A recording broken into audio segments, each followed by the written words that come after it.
सो hey guys, स्वागत है आप सभी लोग का हमारे चैनल ओटाकू एनिमेशन पे। तो गाइस आज मैं एक्सप्लेन करने जा रहा हूँ बुक ऑफ एस्पर के एपिसोड नंबर 384 को।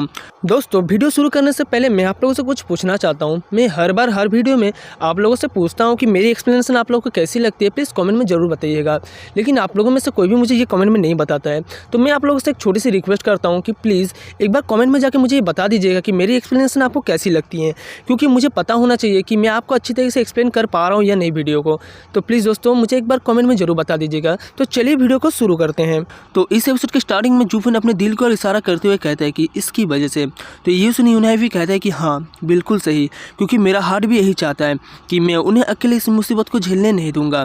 तो अब इधर यूनाई की सारी बातें सुनकर जूफन भी थोड़ा चौंक गया होता है और अपने मन में कहते हैं कि क्या मैं तो इस डीमन हार्ट के बारे में कह रहा था। इधर दूसरे यूनाई कहता है कि बिग ब्रदर जू, अगर इस बार मैं अपने फादर को सेव नहीं कर पाया तो इस चीज़ की वजह से मेरे दिल में हमेशा एक बहुत बड़ा पछतावा रह जाएगा। तो ये मेरी एक इच्छा है, लेकिन ये सब कुछ हमारे पीछे रिश्ते की वजह से नहीं है।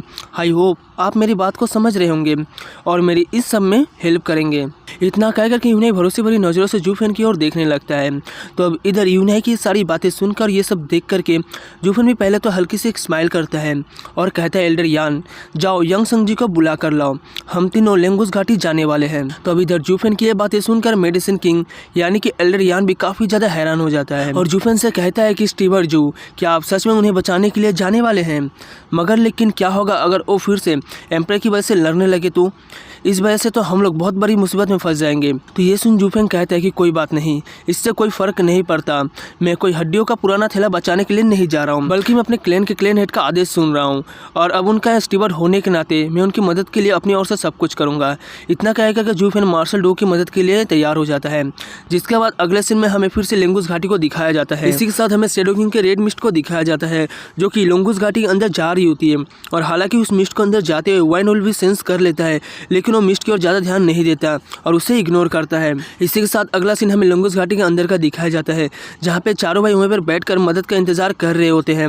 और तभी अचानक से डुगुलियान को किसी का आने का सेंस होता है। तो इसी के साथ वो सामने की ओर देखता है, तो उसके सामने वही शैडो किंग की रेड मिस्ट होती है, जिसे देखकर डुगुलियान कहता है कि अब आखिर ये कौन है? तो तभी उस मिस्ट के अंदर से शैडो किंग निकलता है और डुगुलियान से कहता है कि तुम्हें बिल्कुल भी घबराने की जरूरत नहीं है, ये मैं हूँ। मेरे पास हिज मिस्ट के एक गुप्त आदेश है और मैं यहाँ पे तुम्हारे ऊपर से क्वांगलंग लोगों के इस घेरे को हटाने के लिए आया हूँ। तो बताओ ओल्ड मार्शल डुगु अब इस समय कहाँ पे है? तो अब इधर शैडो किंग को अपने सामने देख डुगुलियान भी थोड़ा हैरान होते हुए कहता है कि ये तो एम्पायर के उन चारों पिलर में से एक पिलर शैडो किंग है। जबकि इधर शैडो किंग को देख कर सेकेंड ब्रदर भी अपने मन में कहता है हिज मिस्टी का सबसे trusted advisor shadow king actually में यहाँ पे आया है। सब तो बिल्कुल भी ऐसा नहीं है जैसा कि हमने पहले एनालाइज किया था। तो अभी ये सब सोचते हुए जब चारों भाई शैडो किंग की बातों का जवाब नहीं देते, तो शैडो किंग उन्हें एम्पायर का सील दिखाते हुए कहता है क्या तुम लोगों ने मेरी बात को नहीं सुना? मैं यहाँ पे तुम लोगों को बचाने के लिए आया हूँ। तो अब मुझे बताओ कि डुगु जेंटियान कहाँ पे है? तो इधर डुगुलियान ये सुनकर शैडो किंग को रास्ता दिखाते हुए कहता है गॉडफादर अभी इस समय कमांडर टेंट में है, आइए मैं आपको रास्ता दिखाता हूँ। इतना कहकर के डुगुलियान शैडो किंग को मार्शल के टेंट में ले आता है। तो अभी इधर मार्शल भी शैडो किंग को अपने सामने देख मार्शल भी काफ़ी खुश होते हुए शैडो किंग से कहते हैं कि सर शैडो किंग आइए आइए, आपका स्वागत है। यहाँ तक कि आपका एक फिलर होने के नाते भी हम लोगों को भी एक दूसरे से मिलने का मौका नहीं मिला, तो इसीलिए आज मैं काफ़ी ज़्यादा सम्मानित महसूस कर रहा हूँ, क्योंकि आखिरकार मैंने अपनी इच्छा को पूरी कर लिया। तो अब इधर मार्शल की यह बात सुन शैडो किंग भी कहता है कि ओल्ड मार्शल तो सच में काफ़ी ज़्यादा काइंड है, मैंने कभी समय से आपकी वीरता भरी किस्से सुने हुए हैं, तो मैं ये कह सकता हूँ कि आखिरकार आपसे मिलने का मेरी इच्छा भी पूरी हो गई। तब आगे मार्शल डुगु कहते हैं कि sir shadow king his majesty के आदेश के तहत मुझे उनके मदद के लिए उनके पास पहुंचना ही होगा, और क्या मैं आपसे पूछ सकता हूं कि इंपीरियल कैपिटल की अभी की सिचुएशन कैसी है? तब इधर मार्शल की ये बातें सुन शैडो किंग में हंसते हुए कहता है कि सचमुच मार्शल डुगु एक डाई हार्ड आदमी है, यहाँ पे हर किसी के लिए उनका एक रोल मॉडल, हर कोई बिल्कुल आपकी तरह बनना चाहता है। आप अभी जैसे फंसे हुए, तो आपने यहाँ सबसे पहले बच निकलने के बारे में पूछने की जगह सबसे पहले हिज मैजेस्टी की सेफ्टी के बारे में पूछा है। तो ठीक है ओल्ड मार्शल, मैं आपको बताता हूँ, आप ये बात जानकर पूरी तरह से निश्चिंत हो सकते हैं कि अभी इस समय विद्रोही पूरी तरह से खत्म हो गए हैं। मैंने अपने शैडो गार्ड्स के साथ उस चूहे जुगे चेंगफेंग को पकड़ लिया है और इंपीरियल कैपिटल से उनका आक्रमण को हटा लिया गया है, इसीलिए हिज मैजेस्टी ने मार्शल की मदद के लिए मुझे भेजा है। ये कह कर शैडो किंग मार्शल को एम्पायर की सील दिखाता है। इसे देखकर मार्शल डुगु पहले तो थोड़ा हैरान हो जाता है और अपने मन में कहता है कि वंडरफुल, ये तो हिज मैजेस्टी का सीक्रेट ऑर्डर है जो कि मेरे और हिज मैजेस्टी के बीच स्थित है। इतना सोचने के बाद ही फिर मार्शल आगे कहते हैं कि महाराज अमर रहे, यानी लंबे समय तक जीवित रहे। तो अब इधर मार्शल इतना कह ही पाते हैं कि तभी सेकंड बार शैडो किंग से कहते हैं कि सर शैडो किंग, क्वारंग के मिलियंस ऑफ स्ट्रॉन्ग आर्मी ने हमारी सीमा को पार कर लिया है और मेरी सारी सेना को ठिकाने लगा दिया है। तब इस सब के लिए हिज मेजेस्टी का समाधान क्या है? तो शैडो किंग कहता है कि हिज मेजेस्टी के पास अभी सारी प्लेस है और क्योंकि ये एक गुप्त आदेश है तो मैं इस आदेश को सिर्फ मार्शल को ही सुना सकता हूँ और मार्शल के अलावा कोई भी उनके आदेश को नहीं सुन सकता, क्योंकि हम इन ऑर्डर्स को लीक होने से अवॉइड कर सके। तो शैडो किंग इतना कहेगा कि इनडायरेक्टली उन चारों होली सन से बाहर जाने के लिए कह रहा होता है। तो ये देख पहले तो चारों भी थोड़ा हैरान हो जाते हैं, लेकिन तभी मार्शल लोग उन चारों से कहते हैं कि हिज मेजेस्टी का ऑर्डर्स का पालन करो, इसीलिए बाहर जाओ और बाहर जाकर इंतजार करो और बाद में मैं आपको संकेत दे दूंगा कि कब आपको वापस अंदर आना है। अभी तक मार्शल लोगों की इतना बात सुनते ही वो चारों आगे से कुछ भी नहीं बोलते और उन दोनों लोग वहाँ अकेले छोड़कर सीधा टेंट से बाहर निकल जाते हैं। जिसके ठीक बाद शैडो किंग मार्शल से कहता है कि ओल्ड मार्शल, अब तुम मेरी बात ध्यान से सुनो, अब मैं तुमको हिज मेजेस्टी के आदेश को प्रेजेंट करके दूंगा।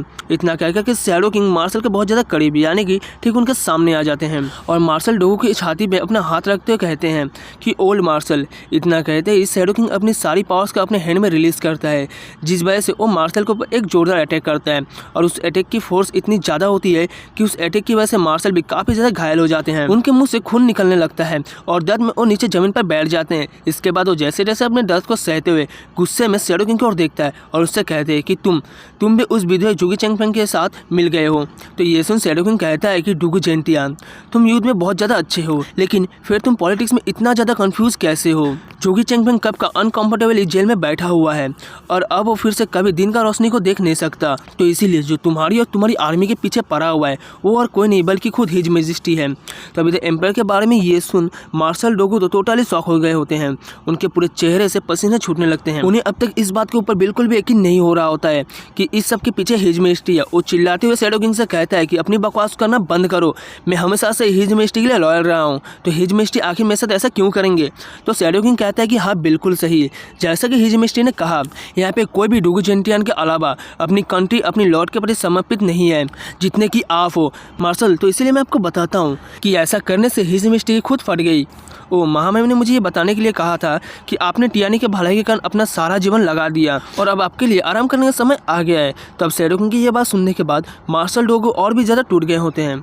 वो अपने घुटने के बल जमीन पर बैठ गए होते हैं कि नामुमकिन योर मेजेस्टी, आप मेरे साथ ऐसा नहीं करेंगे। इतना कह करके मार्शल शैडो किंग के सामने अपनी पूरी तरीके से हार मान चुके होते हैं कि तभी शैडो किंग मार्शल को पूरी तरीके से खत्म करने के लिए फिर से अपने हाथों में अपनी एनर्जी को रिलीज करता है और मार्शल की ओर आगे बढ़ते हुए उनसे कहता है कि टियानी की इस भविष्य के खातिर आपको और एक बार अपने आप को सेक्रीफाइस करना चाहिए। तो अब मार्शल, मैं आपसे आखिरी बार कहना चाहूँगा कि रिस्ट इन पीस मार्शल, आपकी आत्मा को शांति मिले। इतना कह करके शैडो किंग मार्शल के ऊपर अपने अटैक करने के लिए आगे बढ़ जाता है, जबकि दूसरी ओर मार्शल ने भी अपनी इस मौत को एक्सेप्ट कर लिया होता है। लेकिन इसी के साथ हमारा ये वाला एपिसोड यहीं पे पूरी तरह से खत्म हो जाता है। बाकी अब इसके आगे की स्टोरी आप लोग अगले एपिसोड में देखने को मिलेगी। फिलहाल वीडियो पसंद आई हो तो वीडियो को लाइक करके चैनल को सब्सक्राइब करना मत भूलना। मिलते हैं नेक्स्ट किसी वीडियो में, तब तक के लिए tata bye bye and take care.